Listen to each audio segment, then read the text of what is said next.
We're here at the Port of Beaumont with Gordy Bunch.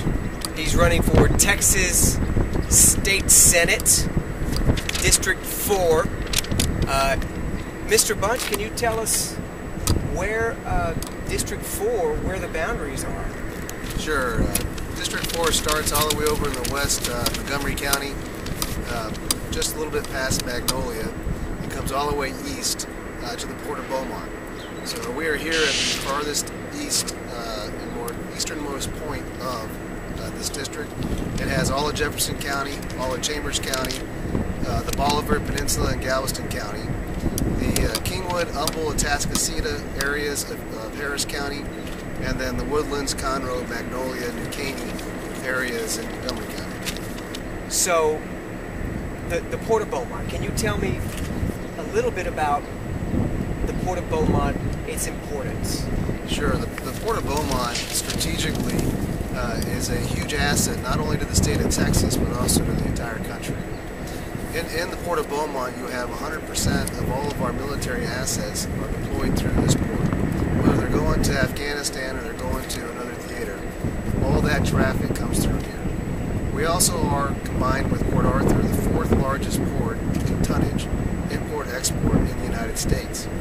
Our oil and gas industry has an import-export dominance in this area.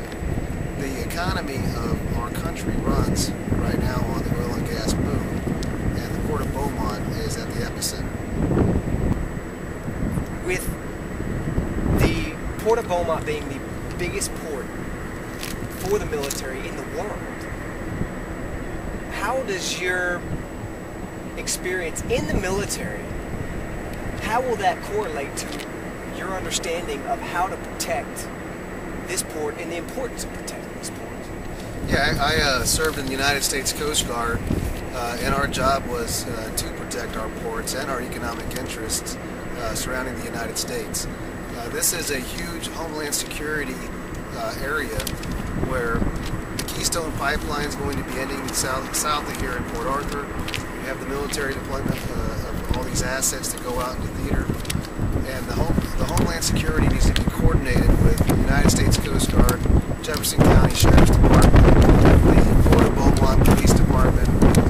This is a coordinated effort to make sure that we protect all these interests that deeply affect our entire country. You mentioned another very good point about this region. Part of the Keystone Pipeline will be ending here in the Beaumont Port Arthur area.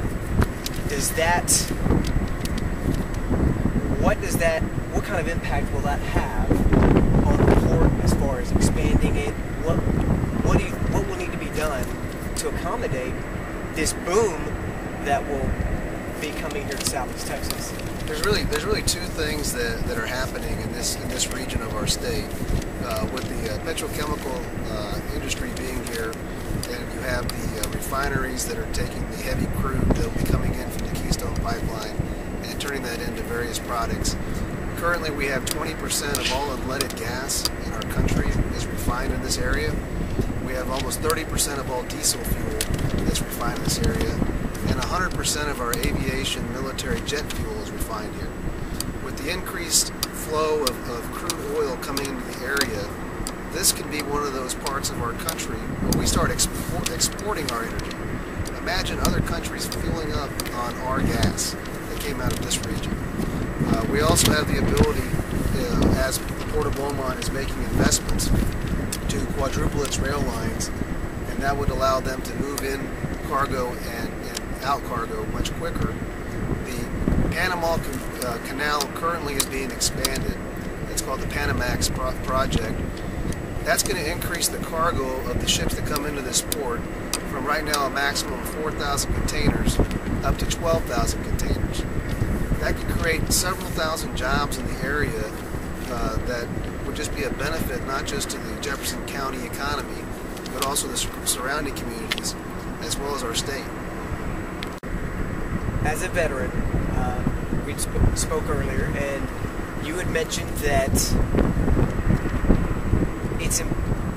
you call what's happening right now hero to zero, with military veterans they get out of the military and then they're nothing. They don't have anything to do. Can you explain a little bit what you plan sure. to do?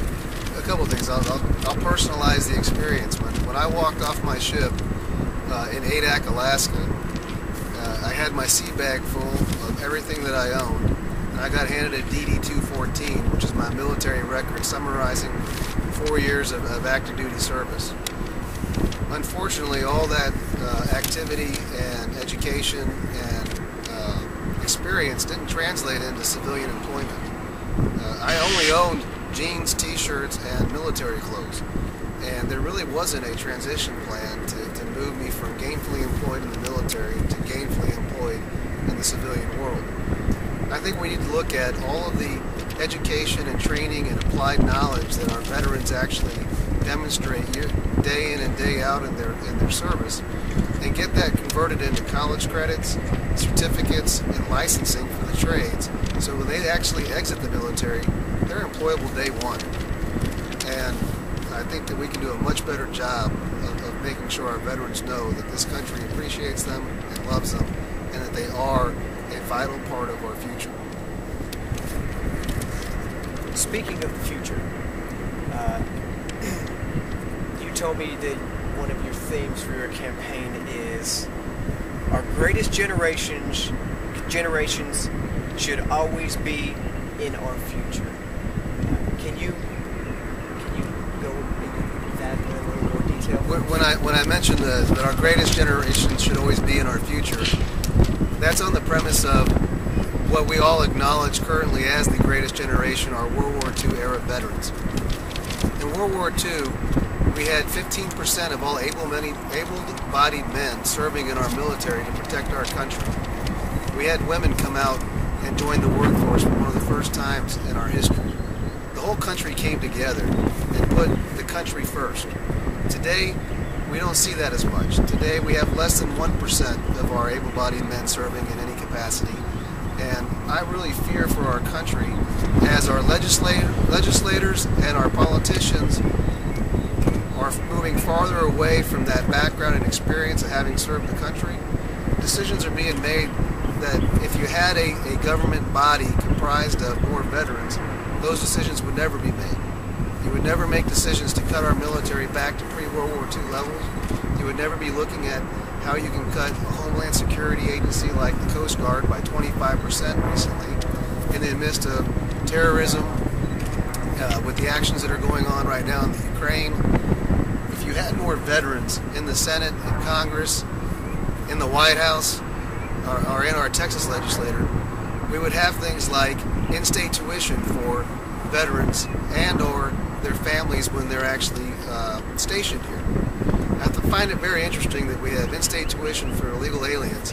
We don't have in-state tuition for military active duty personnel and their families while stationed in Texas. I think that's wrong, and it just screams to me that we don't have enough veterans serving in Austin.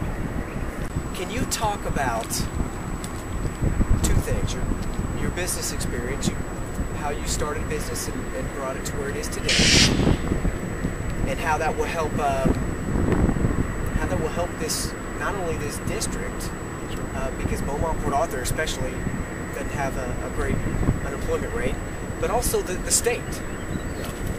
I think I started my company 13 years ago from scratch with $10,000, and having held every job that is in our company, and having gone through the infancy stage of starting a business on a vision and an idea, and then having to get people to come around that vision and execute around it, and then watching it grow from one location to 320 locations across our country, making those reinvestments into technology and into personnel, and then knowing how to manage all of the money that you're bringing in so that you can make your payrolls and have your overhead covered.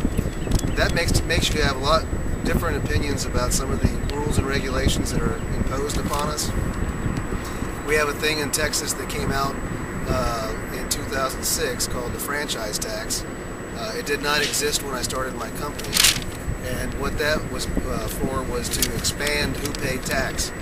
In Texas, we have a constitution that says you cannot have an income tax. I own all of my companies. I'm paying a margin franchise tax now to the state of Texas. That is my income that they are taxing. I think that's wrong. If you had more business people in politics and less politicians, you never would have got that tax passed. You would have had to cut something else somewhere else that was not part of our constitutional authority, guidelines of what we're actually supposed to do as a state. Instead, rather than shrinking their budget to what they actually had funds on hand to support, they expanded the budget and took it out of the pockets of business people. And I'm not talking about just billion-dollar companies. I'm talking about small companies. And as I've grown my company, that tax burden has become larger. And if that's one job, two jobs, three jobs, it's too many jobs that are being left off the table that are going back into the coffers of the state government. Do you believe if you tried to start the same company today, you would have the same success given the amount of regulation that we have now compared to just 13 years ago? I think today it would be very difficult to recreate the same company that I've already built. Whether that's Obamacare and its mandates and its surcharges that are being applied against our group health insurance policies, the fact that we have navigators operating in our state that are federally subsidized that took away a segment of my business. We have health insurance agents that can be doing these jobs that already existed. Now we have navigators who have less qualifications, no background checks, that are taking away jobs that I had just created and filled for over a decade. We also have the franchise tax. In years where I was building my company, I would spend more money than I earned by opening another office or improving our technology or hiring more staff for our future growth. And in those years where I would actually lose money, the state of Texas will be taxing me. And if it takes more of my capital, I don't have it there to reinvest. So it'd be very difficult between the state's expansion of the franchise tax, between Obamacare, navigators actually operating in my business. It'd be very difficult. I think the healthcare mandate alone would probably have prevented me from starting this company. Because my wife and I had to be able to take the risk of not having health insurance the first couple of years of our business. And right now that freedom's being taken away. Right now we're being told that we are not allowed to take risk, and that's wrong. I'll give you a quick summary on how it goes from the West. In the West, we have the world headquarters of Exxon being built right now. We have the headquarters of most of the petrochemical industry in that area. In the middle part of the district, you have the refineries, and then on the eastern part of the district, we have the ports. So you have the home office, the manufacturer, and the export-import all tied into one supply chain, all in Senate District 4. And I think given the multiple billions of dollars of business that goes on throughout the Senate District, we really need a strong business leader to be in a position to not only protect it, but also help expand it. And in the West, we have unemployment that's non-existent. In the East, we have unemployment as high as 16.5% in Port Arthur. And if we can get these ports expanded to be the #1 beneficiary of the Panama Canal expansion, then we can get that unemployment rate to come down. We have the ability to do that. We have Lamar Institute of Technology that are creating jobs, average starting salary of $65,000, 100% employment for their graduates. We have the chemical engineer programs at Lamar University. We can get these people employed. We have the ability to do it, and I think Beaumont's on the rise. I think Jefferson County's on the rise. And I think Senate District 4 is the economic engine of Texas and the energy engine of our United States. Well, I think that's a great way to end the interview. Again, this was Gordy Bunch running for Texas Senate District 4. And I'm very glad that you came out here and gave us a little insight about the Port of Beaumont and how you will be able to serve it. Hey, David, I appreciate your time, and I appreciate anybody's time who was interested enough to watch this. Thanks. Thank you.